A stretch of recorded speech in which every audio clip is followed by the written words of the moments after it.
Good morning dear students. ભૌતિક વિજ્ઞાન ધોરણ 11 સાયન્સ ચેપ્ટર નંબર 4 સમતલમાં ગતિ. એમાં આપણે આ ચેપ્ટરની સૌથી અગત્યની થિયરીની વાત કરવાના છીએ, પ્રક્ષિપ્ત ગતિ. અને આ ટોપિક એ JEE નીટ માટે પણ એટલો જ અગત્યનો છે. પ્રક્ષિપ્ત ગતિ એટલે શું, તેના સમીકરણો મેળવો. આ થિયરી ખાસ ધ્યાન રાખજો. પ્રક્ષિપ્ત ગતિ એટલે શું, તેના 5 સમીકરણો, લગભગ 5 થી 6 સૂત્રો આપણે સાબિત કરવાના છીએ. પ્રક્ષિપ્ત ગતિ એટલે પ્રોજેક્ટાઇલ મોશન. એની વ્યાખ્યા આપણે જોઈએ તો જ્યારે કોઈ પદાર્થને પૃથ્વીના ગુરુત્વાકર્ષી ક્ષેત્રમાં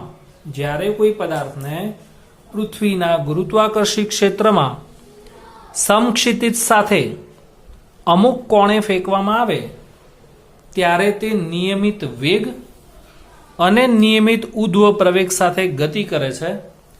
આવી દ્વિપરિમાણિક ગતિને પ્રક્ષિપ્ત ગતિ કહે છે. જ્યારે કોઈ પદાર્થને પૃથ્વીના ગુરુત્વાકર્ષી ક્ષેત્રમાં સમક્ષિતિજ અક્ષ સાથે અમુક કોણે ફેંકવામાં આવે ત્યારે તે નિયમિત વેગ અને નિયમિત ઉધ્વ પ્રવેગ સાથે ગતિ કરે છે.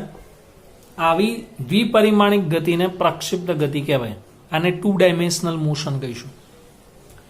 અને જે પદાર્થ પ્રક્ષિપ્ત ગતિ કરે એને આપણે પ્રક્ષિપ્ત પદાર્થ કહીશું. જે પદાર્થ પ્રક્ષિપ્ત ગતિ કરે એને પ્રક્ષિપ્ત પદાર્થ કહેવાય. અને જે કોણ હોય, જે ખૂણો હોય, એને આપણે પ્રક્ષિપ્ત કોણ કહીશું. પ્રક્ષિપ્ત ગતિ, પ્રક્ષિપ્ત પદાર્થ અને પ્રક્ષિપ્ત કોણ. પ્રક્ષિપ્ત ગતિનું ઉદાહરણ આપણે લખીએ તો ક્રિકેટની અંદર કોઈ પણ બેટ્સમેન જ્યારે 6 મારે અને એ વખતે જે દડો ગતિ કરતો હોય તો એને આપણે પ્રક્ષિપ્ત ગતિ કહીશું. અથવા તો ફૂટબોલની અંદર કોઈ ખેલાડી બોલને કિક મારે અને એ વખતે જે બોલ ગતિ કરે એને પણ પ્રક્ષિપ્ત ગતિ કહેવાય. તો ધારો કે આકૃતિમાં દર્શાવ્યા પ્રમાણે ઉગમ બિંદુ ઉપર કોઈ એક વ્યક્તિ ઊભો છે અને પદાર્થને થ્રો કરે છે, તો આ એનો ગતિપથ છે. એના વેગની દિશા કઈ હશે? સ્પર્શકની દિશા. પ્રારંભિક વેગ ધારી લઈએ આપણે v0, તો એના આપણને કેટલા ઘટકો મળશે? 2 ઘટકો, v0 cos θ અને v0 sin θ. આને આપણે x ઘટક કહીશું, આને આપણે y ઘટક કહીશું. તો ધારો કે કોઈ પદાર્થને x અક્ષ સાથે θ0 કોણ બનાવતી દિશામાં v0 જેટલા વેગથી આપણે પ્રક્ષિપ્ત કરાવીએ છીએ.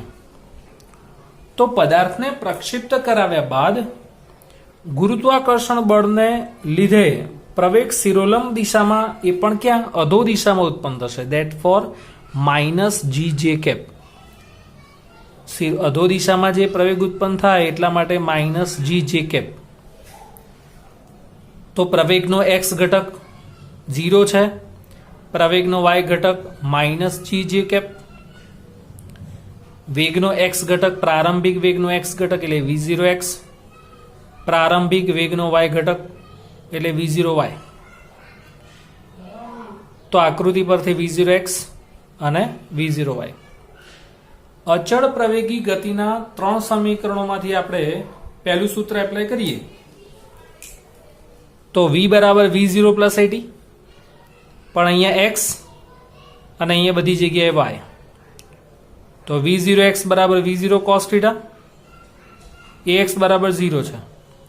v0y બરાબર v0 sin θ, ay બરાબર -gt. તો આવા તમને 2 સૂત્રો મળશે. ખાલી આપણે કિંમતો જ મૂકી છે. ay ax ની કિંમતો મૂકવાની અને v0x અને v0y ની કિંમતો મૂકી.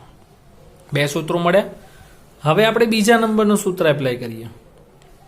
x બરાબર v0xt plus half at square અને y ઘટક માટે y બરાબર v0yt plus 1/2 ayt square. v0x ની જગ્યાએ v0 cos θ into t. ax તો 0 છે એટલે બીજું પદ 0 થઈ જશે. જ્યારે અહીંયા v0y એટલે v0 sin θt minus half gt square. આમાંથી તમે t ને સૂત્રનો કરતા બનાવો તો x upon v0 cos theta, x upon v0 cos theta. અને આ જે કિંમત છે એને તમારે બંને જગ્યાએ મૂકવાની. આ ટીની કિંમત બંને જગ્યાએ આપણે મૂકી તો v0 sin થીટા ટીની કિંમત મૂકી 1/2g, આનો વર્ગ કરીને કિંમત મૂકવાની છે તો v0 કેન્સલ થશે, sin અપોન cos એટલે tan theta into x minus g, x square બહાર કાઢી લીધો આપણે, g ને અંદર લઈ ગયા, 2 નીચે એટલે g upon 2 v0 square cos square theta into x square. આ આપણું મેઇન સમીકરણ થયું, જે પ્રક્ષિપ્ત ગતિનું સમીકરણ છે. જે પ્રક્ષિપ્ત ગતિનું સમીકરણ છે, જે y બરાબર ax માઇનસ bx સ્ક્વેર સ્વરૂપે હોવાથી તે પરવલયાકાર દર્શાવે છે. આ જે સમીકરણ છે એ y બરાબર ax માઇનસ bx સ્ક્વેરના સ્વરૂપે છે. હવે આ બાયોલોજી વાળાને થોડુંક હાર્ડ લાગશે, પણ આ જે સમીકરણ છે એ પરવલયાકારનું સમીકરણ છે, મેથ્સમાં આવે છે. અને માટે કહી શકાય કે પ્રક્ષિપ્ત ગતિ કરતા પદાર્થનો ગતિપથ પરવલયાકાર હશે. ફરીથી, પ્રક્ષિપ્ત પદાર્થનો ગતિપથ એ પરવલયાકાર હશે. પરવલયાકાર. તો આ પહેલું સમીકરણ આપણે સાબિત કર્યું, y બરાબર tan theta x minus g upon 2v0 square cos square theta into x square. આ સૂત્ર આપણે યાદ રાખવાનું છે. હવે આપણે જોઈએ મહત્તમ ઊંચાઈ માટે લાગતો સમય. મહત્તમ ઊંચાઈએ વેગ 0 હોય. કોઈ પણ પદાર્થને ઉધ્વ દિશામાં ફેંકો તો જેમ જેમ ઉપર જાય એમ વેગ ઘટતો જાય. તો મહત્તમ ઊંચાઈ માટે વેગ 0 હોય, પણ કયો? તો વેગનો y ઘટક 0. અને વેગનો y ઘટક એટલે આપણે આ સૂત્ર એપ્લાય કરવાનું, અને વેગનો y ઘટક કહેવાય. ડાબી બાજુ આપણે 0 લખી દેવાનો છે. તો 0 v0 sin theta minus gt, તો આપણને t મળશે v0 sin થીટા છેદમાં g. tm એટલે મેક્સિમમ ટાઈમ, મહત્તમ ઊંચાઈ માટે લાગતો સમય. tm બરાબર v0 sin થીટા 0 છેદમાં g. બધા સૂત્રો યાદ રાખવાના છે. એના પછી છે કુલુડિયન સમયનો મીન્સ કે અહીંયાથી ચાલુ કર્યું અને પદાર્થ ગતિ કરતો કરતો કરતો પાછો જમીન ઉપર આવે એના માટે લાગતો કુલ સમય એટલે કુલુડિયન સમય. તો 0 થી મહત્તમ આવવા માટે tm, મહત્તમ ઊંચાઈથી પાછો જમીન ઉપર આવવા માટે બીજો tm. તો ટોટલ કુલુડિયન સમય કેટલો થાય? 2tm. જમીનથી મહત્તમ ઊંચાઈ પાછું મહત્તમ ઊંચાઈથી નીચે એટલે tm એટલે 2tm. તો આને બે વડે ખાલી ગુણી દેવાનું એટલે 2v0 sin થીટા છેદમાં g. tf એટલે total time of flight. Total time of flight એટલે tf સંકેત આપણે લખીએ છીએ. એના પછી છે મહત્તમ ઊંચાઈ. મહત્તમ ઊંચાઈ પ્રાપ્ત કરવા માટે લાગતો સમય કયો હોય? મહત્તમ ઊંચાઈ પ્રાપ્ત કરવા માટે લાગતો સમય કયો હોય? tm. તો આપણે tm નો ઉપયોગ કરવાનો. અને y નું સૂત્ર આપણે આગળ લખ્યું છે, કયું? v0 sin theta minus half gt square. તો એમાં જ્યારે t બરાબર tm હોય ત્યારે y બરાબર h થઈ જશે.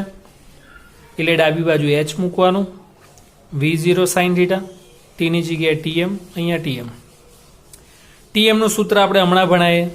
મહત્તમ ઊંચાઈ માટે લાગતો સમય v0 sin થીટા છેદમાં g, અહીંયા વર્ક કરે v0 square sin square theta છેદમાં g, અહીંયા v0 square sin square theta, અહીંયા નીચે g સ્ક્વેર આવશે પણ એક g કેન્સલ થશે.